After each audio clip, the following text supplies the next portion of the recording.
Imagine driving your car and being unaware of a potentially dangerous situation. Depending upon the immediate severity, you may be unaware of the situation.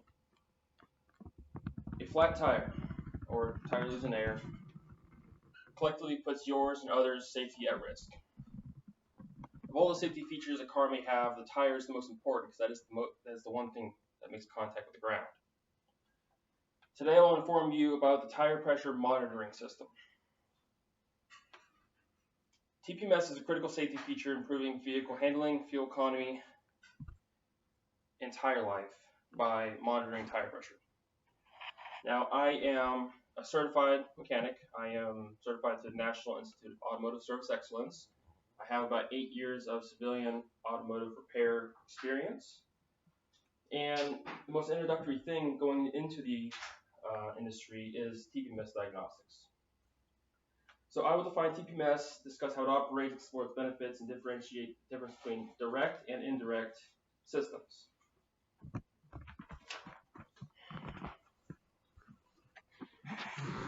This is your TPMS light, pops up on your dash.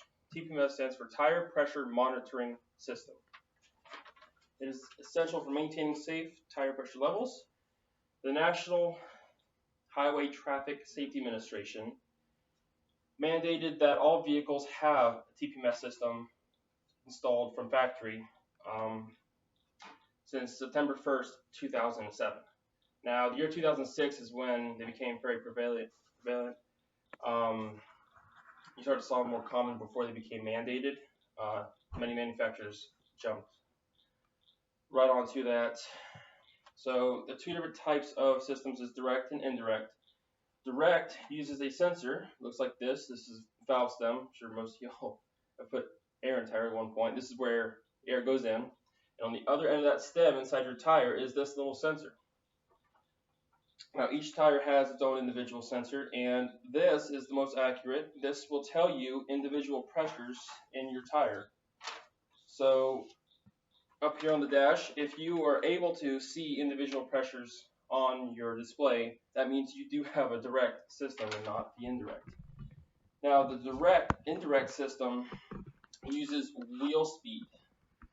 So low tire pressure reduces the tire's rolling radius, causing it to spin slightly faster than the other tires. How we can observe this is the wheel speed waveform. So on here, this is a scanner that monitors the waveforms of 4 different tires, and see you have 3 even patterns. They're all relatively identical, but there's one that is slightly different, and that's what your car is viewing inside the car's computer. It's monitoring that waveform. That is the indirect system, reading wheel speeds, and that will not be able to tell you the different individual tire pressures in your vehicle. It'll just tell you when the tires are low, and it only determines that when the vehicle is moving. It's not very common to see the indirect types. Honda, Volkswagen, Audi are the most common ones to use that system. It's more on their more economical lines of vehicles, not in the more expensive ones with higher trims. So, underinflated tires increase rolling resistance. Tires that are designed to be inflated at pressures between 24 and 36 psi. Each 1 psi drop leads to a 1.4% increase in rolling resistance, with more significant rolling resistance effects for changes below 24 psi. Now, that increased rolling resistance allows your engine to work harder, but to do that, it requires more fuel. So by ensuring correct inflation, TPMS helps reduce fuel consumption and lowers emissions.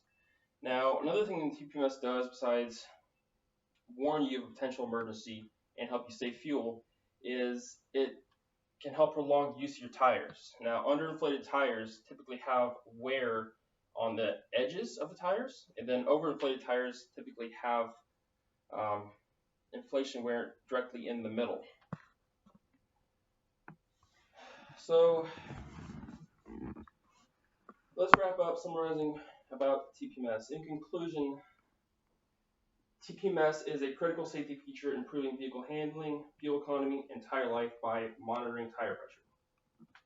Armed with this knowledge, regularly check your tire pressure and listen to TPMS warnings to ensure safer driving. Stay safe, save fuel, and extend tire life. Let TPMS be your guide on the road.